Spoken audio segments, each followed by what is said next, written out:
Waalaikumsalam, selamat datang. Saya Bidan Fatmawati. Apakah ada yang bisa saya bantu?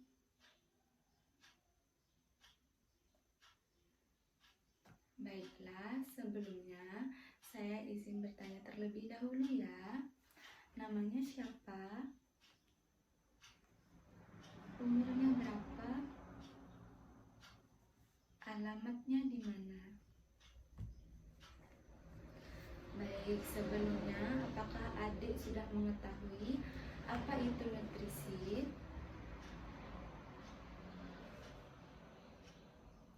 Baiklah, di sini saya akan menjelaskan tentang nutrisi.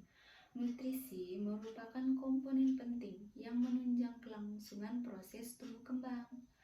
Nah, pentingnya nutrisi untuk remaja yaitu karena pada kelompok remaja mengalami pertumbuhan cepat memasuki usia pubertas, kebiasaan jajan, menstruasi, dan perhatian terhadap penampilan fisik atau body image pada remaja putri.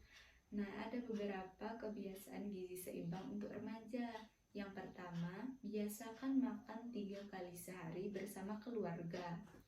Untuk memenuhi kebutuhan zat gizi selama sehari, dianjurkan agar anak makan secara teratur. 3 kali sehari dimulai dengan sarapan atau makanan pagi, makan siang, dan makan malam. Untuk menghindari atau mengurangi anak-anak mengkonsumsi makanan yang tidak sehat dan tidak bergizi, dianjurkan agar selalu makan bersama keluarga. Sarapan setiap hari penting terutama bagi anak-anak. Oleh karena itu, mereka sedang tumbuh dan mengalami perkembangan otak yang sangat bergantung pada asupan makanan secara teratur. Yang kedua, biasakan mengkonsumsi ikan dan sumber protein lainnya. Ikan merupakan sumber protein hewani, sedangkan tempe dan tahu merupakan sumber protein nabati. Protein merupakan zat gizi yang berfungsi untuk pertumbuhan, mempertahankan sel atau jaringan yang sudah terbentuk, dan untuk mengganti sel yang sudah rusak. Oleh karena itu, protein sangat diperlukan dalam masa pertumbuhan. Selain itu juga, protein berperan sebagai sumber energi. Konsumsi protein yang baik adalah yang dapat memenuhi kebutuhan asam amino esensial, yaitu asam amino yang tidak dapat disintesa di dalam tubuh dan harus diperoleh dari makanan. Protein hewani memiliki kualitas yang lebih baik dibandingkan protein nabati karena komposisi asam amino lebih komplit dan asam amino esensial juga lebih banyak. Sebagai sumber protein hewani dan nabati mempunyai kandungan protein yang berbeda jumlahnya dan komposisi asam amino yang berbeda pula. Oleh karena itu, mengkonsumsi protein juga dilakukan bervariasi. Dianjurkan konsumsi protein hewani sekitar 30% dan nabati 70%. Ikan selain sebagai sumber protein juga sumber asam lemak tidak jernih dan sumber mikronutrien. Konsumsi ikan dianjurkan lebih banyak daripada konsumsi daging, sumber protein nabati dan kacang-kacangan ataupun hasil olahannya seperti tahu dan tempe banyak dikonsumsi masyarakat. Kandungan protein pada tempe tidak kalah dengan daging. Tempe selain sebagai sumber protein juga sebagai sumber vitamin asam folat dan B12 serta sebagai sumber antioksidan. Tempe, kacang-kacangan dan tahu tidak mengandung kolesterol.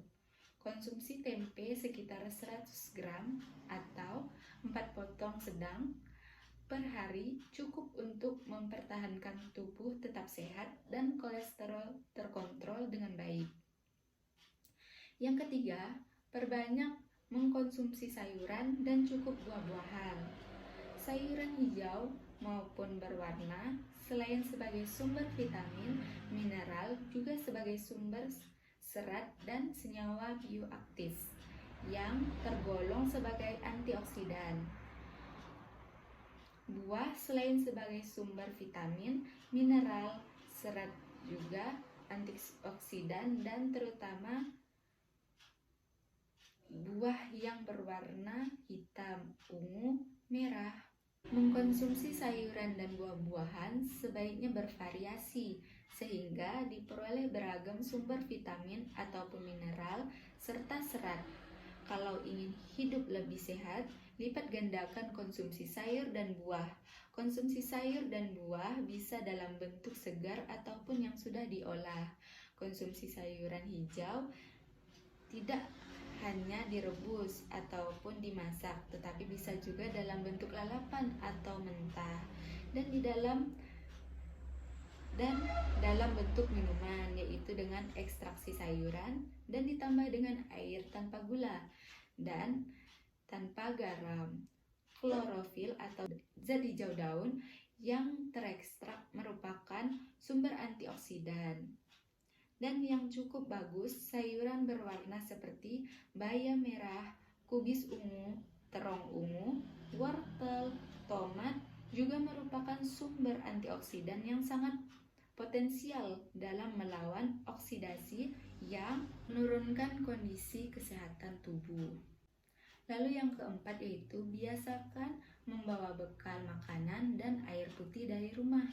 Apabila jam sekolah sampai sore atau setelah sekolah ada kegiatan yang berlangsung sampai sore, maka makan siang tidak dapat dilakukan di rumah. Makan siang di sekolah harus memenuhi syarat dari segi jumlah dan keragaman makanan. Oleh karena itu, bekal untuk makan siang sangat diperlukan. Dengan membawa bekal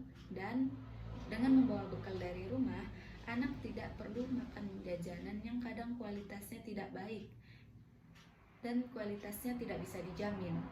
Di samping itu, perlu membawa air putih karena minum air putih dalam jumlah yang cukup sangat diperlukan untuk meningkatkan kesehatan. Lalu yang kelima, batasi mengkonsumsi makanan cepat saji, jajanan dan makanan selingan yang manis, asin, dan berlemak. Mengkonsumsi makanan yang cepat saji dan jajanan saat ini sudah menjadi kebiasaan terutama oleh masyarakat perkotaan. Sebagian besar makanan cepat saji adalah makanan yang tinggi gula, garam, dan lemak yang tidak baik bagi kesehatan tubuh. Oleh karena itu, mengkonsumsi makanan cepat saji dan makanan jajanan harus sangat dibatasi. Pangan manis, asin, dan berlemak banyak berhubungan dengan penyakit kronis tidak menular seperti diabetes mellitus, tekanan darah tinggi, dan penyakit jantung. Baiklah, sampai di sini apakah ada yang ingin ditanyakan? Jika tidak ada, apakah Ibu bisa mengulangi apa yang sudah saya jelaskan tadi?